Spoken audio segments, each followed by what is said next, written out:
Menjadi insinyur konstruksi yang profesional berarti harus mampu melakukan perhitungan yang cermat terhadap segala aspek teknis maupun non-teknis yang berhubungan dengan konstruksi yang sedang dibangun.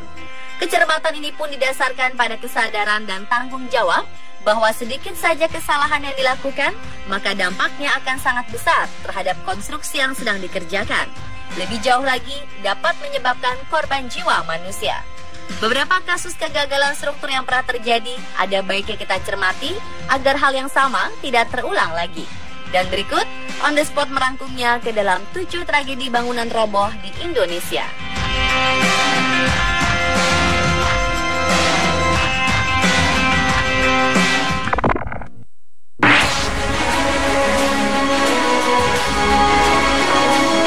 Sebuah gedung 17 lantai di kawasan Bintaro, Tangerang Selatan roboh. Ambruknya gedung ini cukup membuat kehebohan karena juga membuat macet sampai jadi tontonan warga sekitar. Beruntung tak ada korban jiwa dalam peristiwa ini.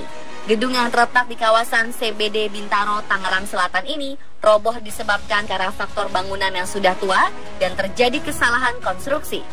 Awalnya gedung yang dibangun tahun 1995 ini memang tengah dalam proses perobohan dan tengah ada pekerja melakukan perobohan gedung secara manual menggunakan alat modern. Alhasil, gedung milik salah satu bank ini roboh pada pukul 14 waktu Indonesia Barat. Sejumlah material gedung pun mulai berjatuhan. Untungnya, para pekerja masih beristirahat lari menjauhi gedung kosong itu. Dentuman keras terasa hingga radius 3 km, bahkan warga mengira ada gempa bumi terjadi. Tak lama setelah roboh, warga pun berhamburan keluar. Setelahnya, polisi mengamankan TKP dan menutup Jalan Boulevard Raya Bintaro.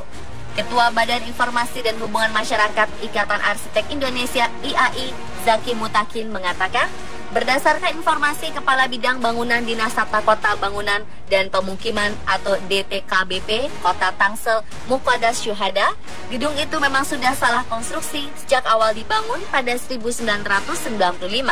Menurutnya, tes tanah terindikasi tidak dilakukan secara benar, sehingga analisis tanahnya kurang tepat. Hal itu pun menyebabkan struktur yang dibangun menjadi miring sehingga tidak bisa diteruskan.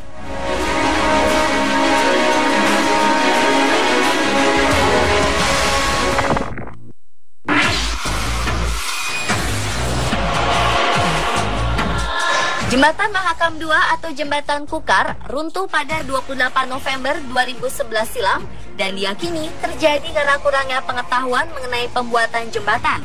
Pembangunan jembatan panjang seperti Kukar ini memerlukan pengetahuan tersendiri, sedangkan teknologi ini belum dikenal baik di Indonesia bahkan di dunia. Jika di luar negeri banyak yang membangun jembatan gantung, itu karena mereka membangunnya berdasarkan pengalaman. Kronologi runtuhnya jembatan dipicu oleh adanya tambahan tegangan yang terjadi di tengah bentang jembatan saat pekerjaan pemeliharaan jembatan sedang berlangsung. Sebelumnya, jembatan ini pernah retak dan telah ditemukan indikasi-indikasi hal yang tak beres. Sesuai rencana, pada bagian tengah jembatan seharusnya berbentuk seperti parabola. Namun, pada 24 November 2011, bagian tengah jembatan justru berbentuk agak cekung. Sehingga di sisa-sisa jembatan yang runtuh, banyak ditemui tanda-tanda korosi yang cukup signifikan, termasuk pada kabel utama. Tim investigasi juga menjumpai besi cor pada struktur jembatan yang materialnya sudah keropos ketika jembatan ini dibangun pada 1995.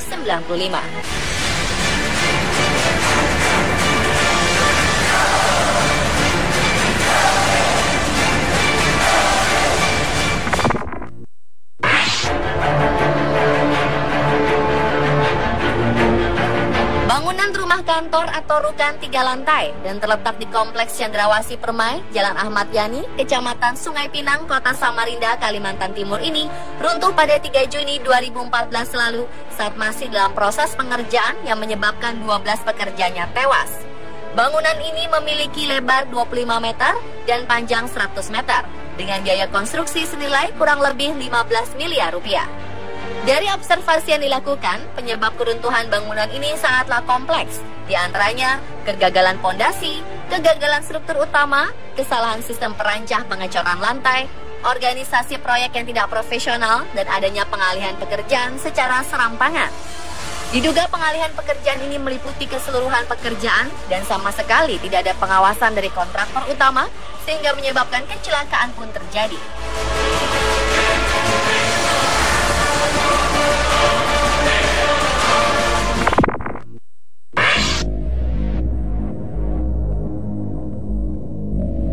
Jembatan penghubung gedung arsip dan perpustakaan Taman Ismail Marzuki tim Jakarta yang sedang dibangun ambruk usai dilakukan pengecoran. Akibat peristiwa ini, sedikitnya 4 pekerja tewas dan 5 lainnya menderita luka-luka. Pekerja yang selamat pun mengungkapkan, jembatan penghubung antar gedung ini dicor sejak pukul 22 waktu Indonesia Barat, namun saat pengecoran memasuki tahap akhir, jembatan tiba-tiba roboh dan menimpa para pekerja yang sedang melakukan finishing pengecoran di bagian bawah. Bahkan petugas pemadam kebakaran harus menggunakan pemotong besi dan kren untuk mengangkat reruntuhan besi dan beton yang menimpa korban. Mereka harus sangat berhati-hati dalam mengevakuasi korban guna mengantisipasi ada korban yang masih hidup di bawah reruntuhan. 2 korban tewas berhasil dievakuasi dari runtuhan dan 5 korban luka-luka dirawat di Rumah Sakit Cikini.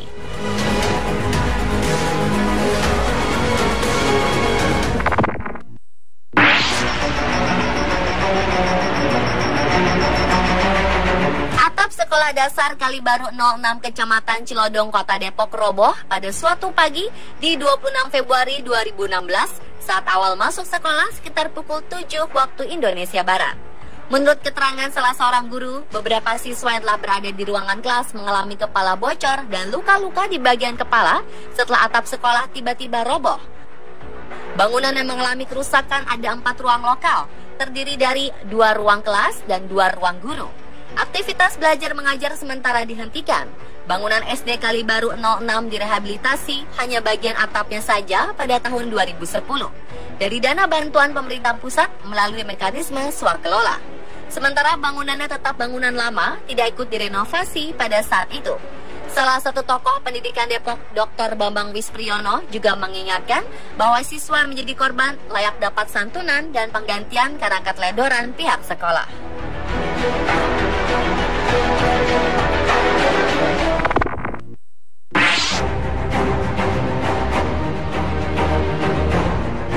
Bangunan bioskop di lantai 5 Gedung Sun Plaza Medan ambruk pada 30 Maret 2015 lalu.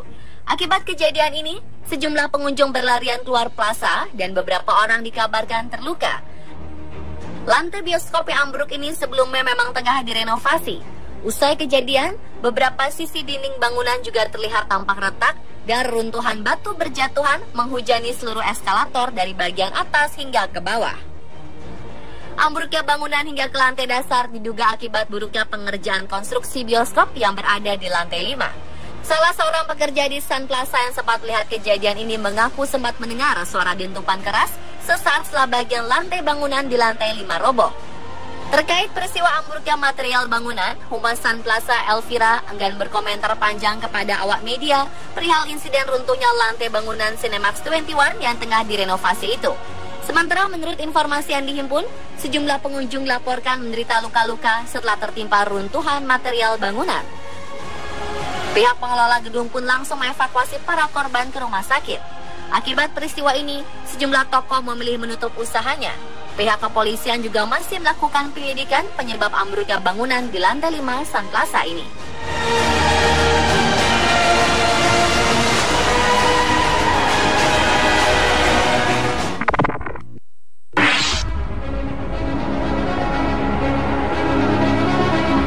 Sebuah gedung kelompok kerja guru KKG Gugus DI Panjaitan SD Ketitang Kidul Kecamatan Bojong Kabupaten Pekalongan yang masih terbilang baru ambruk pada bagian atapnya dan menimpa anak-anak SD yang sedang belajar catur untuk persiapan lomba catur tingkat kabupaten. Hoirudin, Kepala Sekolah SD Ketitang Kidul, mengatakan ada 4 siswa yang saat kejadian berada di dalam gedung KKG. Mereka berasal dari SD Legok 2 Bojong dan beberapa sekolah lain di Kecamatan Bojong yang sedang dibina untuk mengikuti lomba catur tingkat Kabupaten Pekalongan. Dari keempat siswa, 1 siswa mengalami luka yaitu Manarul Hidayat dari SD Legok 2 Bojong yang mengalami luka cukup dalam pada bagian atas mata sebelah kiri dan langsung dilarikan ke Rumah Sakit Umum Daerah Kajen. Diketahui anak-anak sempat diberikan aba-aba oleh Pak Solihin untuk masuk ke kolong meja, namun sang korban terlambat masuk. Karena tragedi ini, tanggung jawab pun sepenuhnya ditanggung oleh UPT karena gedung KKG tersebut merupakan milik UPT, bukan milik SD Ketitang Kidul.